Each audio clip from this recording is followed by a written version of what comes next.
খেলা মোট 240 বলের, ম্যাচ ধুমধারাক্কা 6-4-এ জয়লাভ। স্টেডিয়ামে চলে ডিজের বাজানো তালে চিয়ার্স গার্লদের নাচন। জয়ী টিমের উল্লাস আর বিজিতরা আশায় বাঁচে পরের ম্যাচের।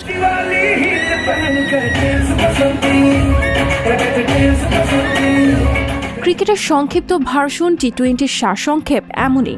এর সবচেয়ে ব্যয়বহুল, বড় আর তুমুল আলোচনায় প্রামাণ্য যেন আইপিএল।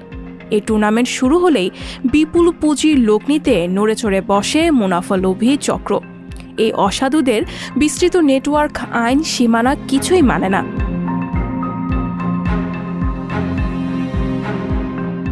গত 12 এপ্রিল দেশের গণমাধ্যমে প্রকাশিত এক সংবাদে জানা যায়, রাজশাহীতে আইপিএলের ম্যাচ নিয়ে অনলাইনে জুয়া খেলার অভিযোগে 5 জনকে গ্রেফতার করেছে পুলিশের অ্যান্টি টেররিজম ইউনিট।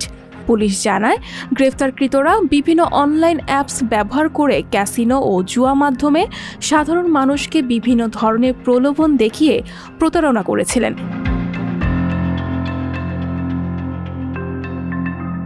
গণমাধ্যমের তথ্যে আরও জানা যায়, 1xBet, Bet365, most bat BD, 9 wicket সহ প্রায় 100 সাইটে আইপিএলের জুয়া চলছে। অনলাইন ব্যাটিং সাইটগুলোর অনেকগুলোতে যে কোনো ইউজার ঢুকতে পারেন, আবার কিছু ব্যাটিং সাইটে ঢুকতে নিবন্ধন করতে হয়। এমনও অনেক ওয়েবসাইট আছে যেগুলোতে ডলার খরচ করে প্রবেশ করতে হয়।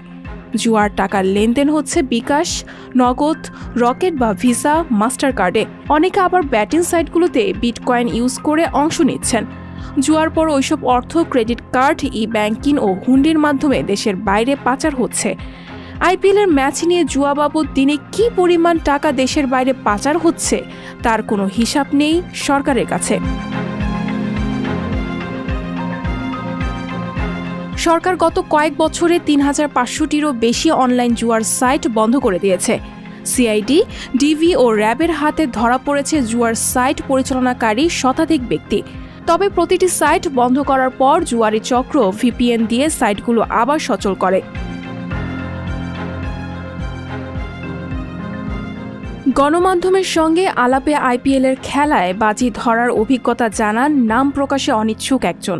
তার ভাষ্য, এক খেলায় ওভারের শেষ বলে ক্রিজে ব্যাট করছিলেন বিরাট কোহলি। সে বলে ছক্কা মারা নিয়ে তিনি বাজি ধরেন 1000 টাকা, কিন্তু ছক্কা না হয় তিনি বাজিতে হেরে যান। তিনি বলেন, কোহলি যদি ছক্কা মারতেন তাহলে আমি 10,000 টাকা পেতাম, কিন্তু হলো না। বিপুল অঙ্কের টাকা জুয়ায় হেরে সর্বস্ব হারিয়েছেন এমন ব্যক্তিদের কথাও গণমাধ্যমে উল্লেখিত। আইপিএলের খেলা নিয়ে এভাবেই চলছে দেশের আর্থিক খাতে নৈরাজ্য। মাঠের খেলার চেয়ে বড় হয়ে উঠেছে জুয়া, বাজি ও হুন্ডির মাধ্যমে দেশের টাকা বাইরে পাচার। আমরা যাকে খেলা ভাবছি, চোখের আড়ালে তা হয়তো রূপ নিয়েছে মরণ খেলায়। সঞ্জিদা শম্পা, সংবাদ প্রকাশ। সংবাদ, ফিচার ও অনুষ্ঠানের জন্য ভিজিট করুন সংবাদ প্রকাশের ওয়েবসাইট এবং যুক্ত থাকুন ফেসবুক পেজ ও ইউটিউব চ্যানেলের সঙ্গে।